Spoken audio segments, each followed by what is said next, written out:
dans ma prière, dans ma vie, je ne touche plus rien.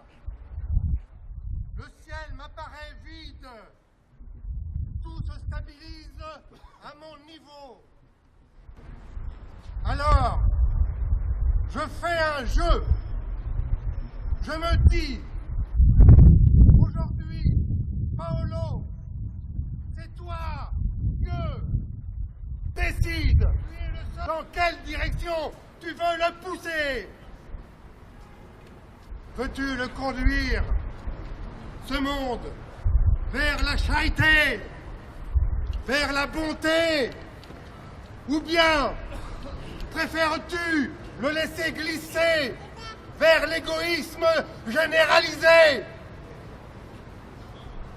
Sois dans le monde comme tu aimerais que Dieu soit. Et peut-être que tu trouveras Dieu comme tu le souhaites. Et peut-être comprendras-tu que c'était déjà lui qui souhaitait à l'intérieur de toi.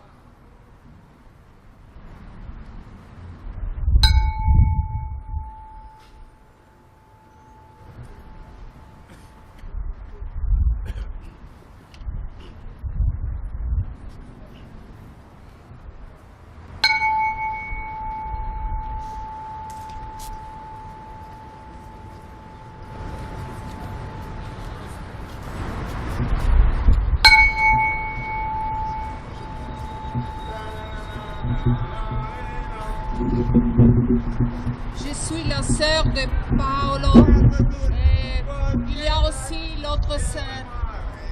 Et nous vous remercions beaucoup pour votre solidarité, pour l'amour envers Paolo et pour sa mission de dialogue. Et pour mon français, c'est pas, mais le cœur, c'est tout avec Paolo et avec vous. Merci beaucoup.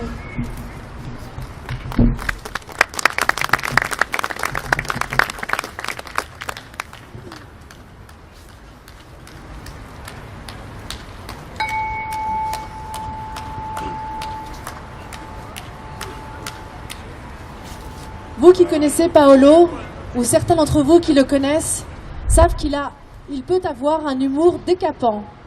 Ce qui surprend chez Paolo, c'est qu'il est capable de manier le langage qui atteint les esprits, celui des médias. Et parfois, il arrive avec ce langage à charrier des concepts complexes, très riches et pleins de fécondité. Voilà la perspective qu'il nous propose à nous, citoyens du XXIe siècle. Extrait d'une interview qu'il a donnée à RFI.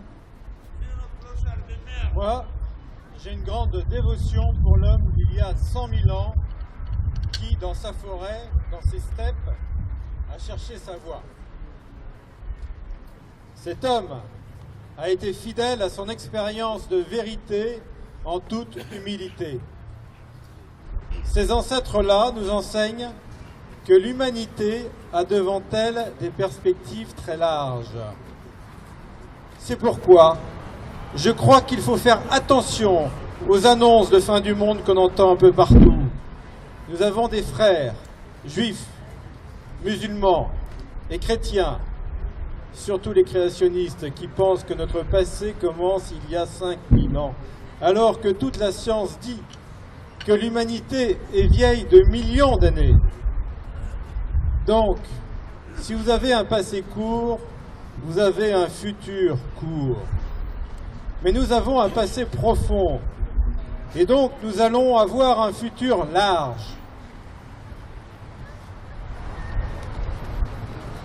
Il faut se préparer à de grands espaces. Nous sommes un petit bateau sur un océan immense, et il faut avoir le désir de nos perspectives.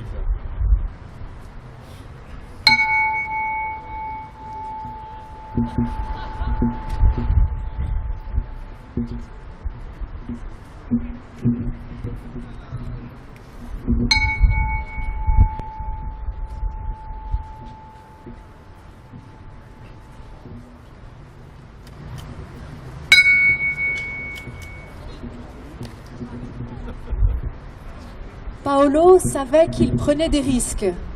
Ici, à Paris, où il a passé plusieurs séjours cette dernière année, il disait partout qu'il ne pouvait pas rester éloigné de ses souffrances endurées par ses frères de Syrie.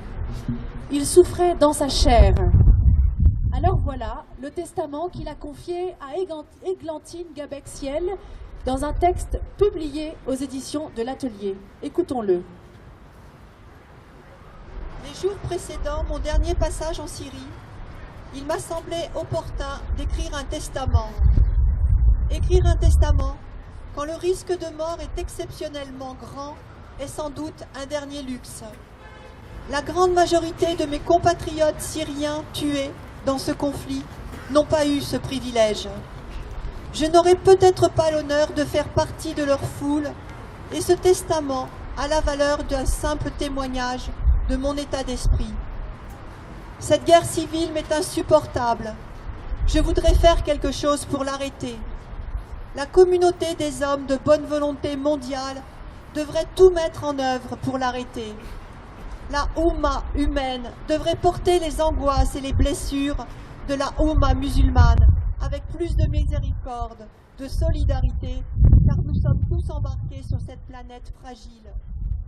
Ne pas porter le poids les uns des autres rend la vie de chacun insupportablement plus lourde. Au-delà de tous les efforts déployés en 20 ans de dialogue, je dois avouer un échec complet dans mes essais pour favoriser un passage non violent à une démocratie mûre pour le bien de nos enfants et de la réconciliation.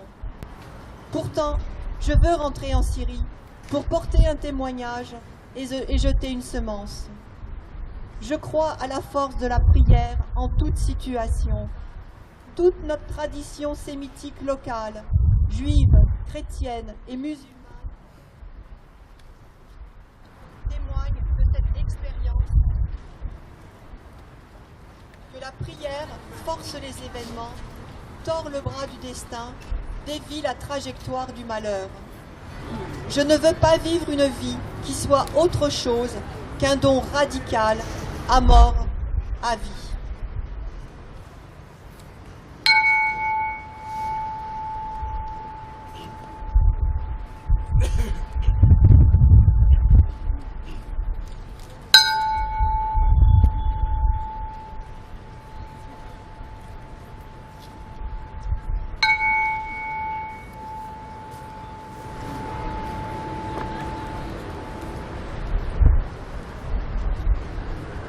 Dans quelle situation se trouve chacun de ces détenus en Syrie en ce moment même? C'est une question obsédante pour beaucoup d'entre nous.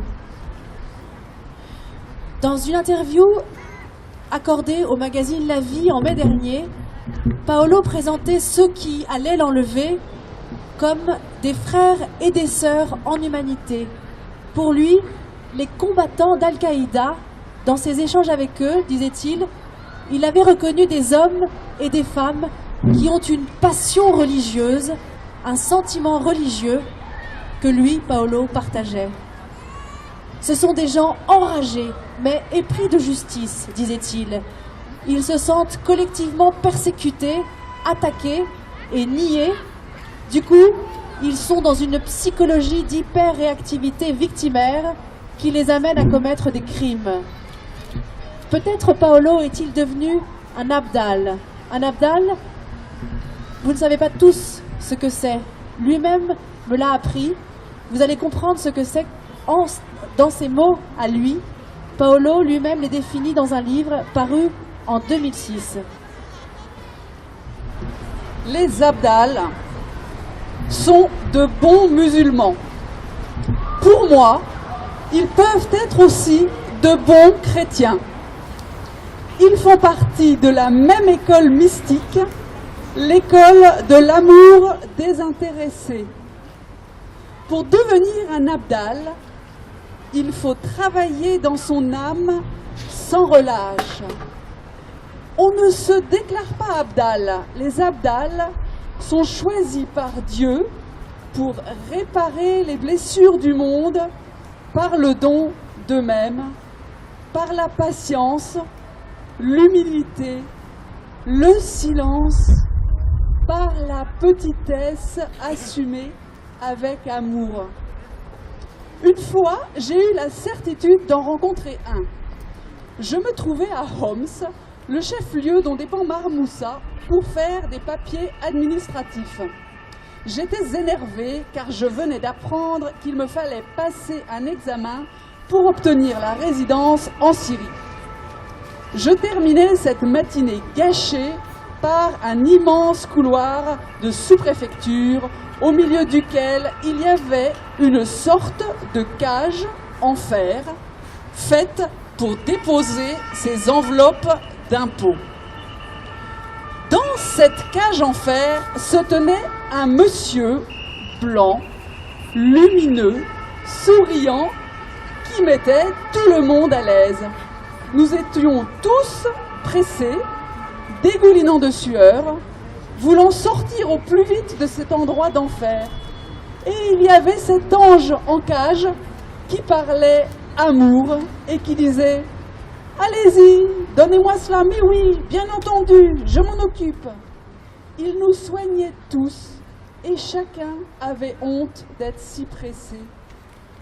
J'eus envie de lui baiser la main. Je me dis « Voilà un ange dans une cage qui s'occupe des impôts ». Cet homme rayonnait de sainteté comme un abdal. Il portait le poids du monde sur lui et comme une éponge absorbait sa misère, sa blessure et sa fatigue pour la restituer en lumière. Les abdals en islam, ce sont les âmes cachées, souffrantes, qui sont unies à Dieu et qui par leur attitude d'intercession, comme Abraham, sauvent le monde.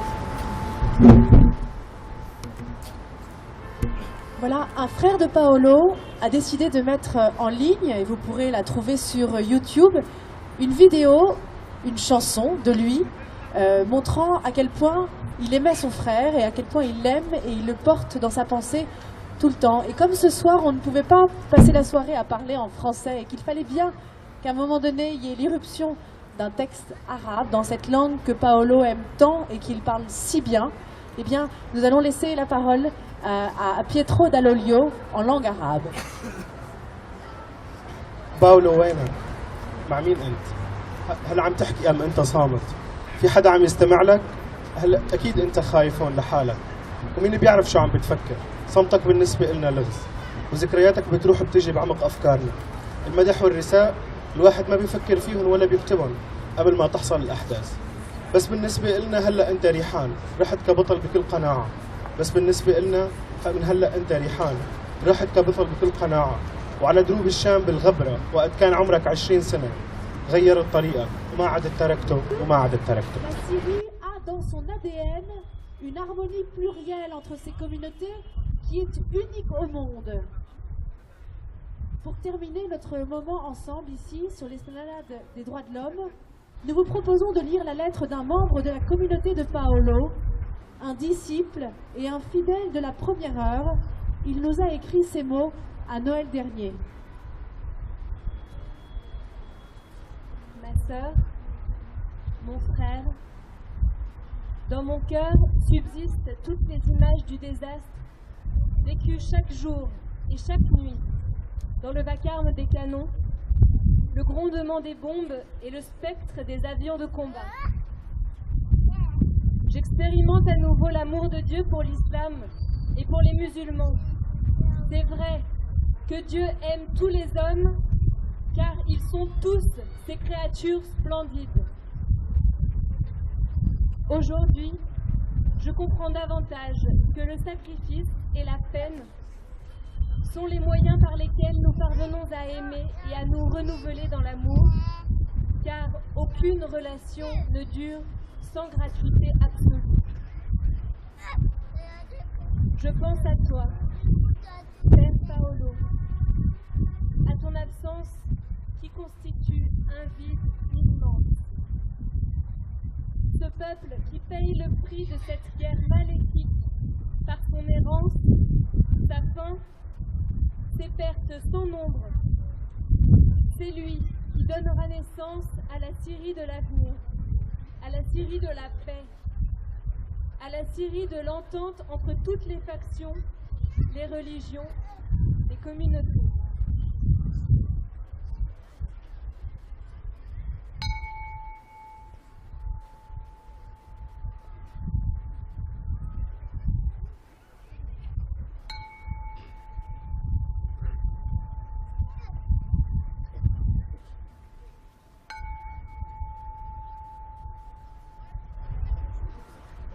Hier, on a eu une bonne surprise sur nos boîtes email.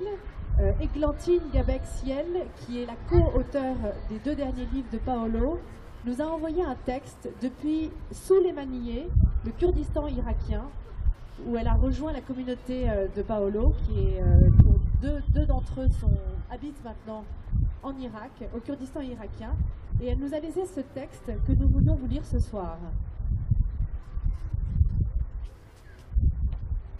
Combien ont disparu dans les prisons syriennes? Combien aujourd'hui sont otages de ceux-là même qui prétendaient combattre ce régime? Ils sont médecins, ouvriers, paysans, journalistes, prêtres, combattants ou simples quidam se trouvant là au mauvais moment. Musulmans, chrétiens, syriens, kurdes, occidentaux, enlevés en représailles, enlevés en chantage, enlevés pour rien.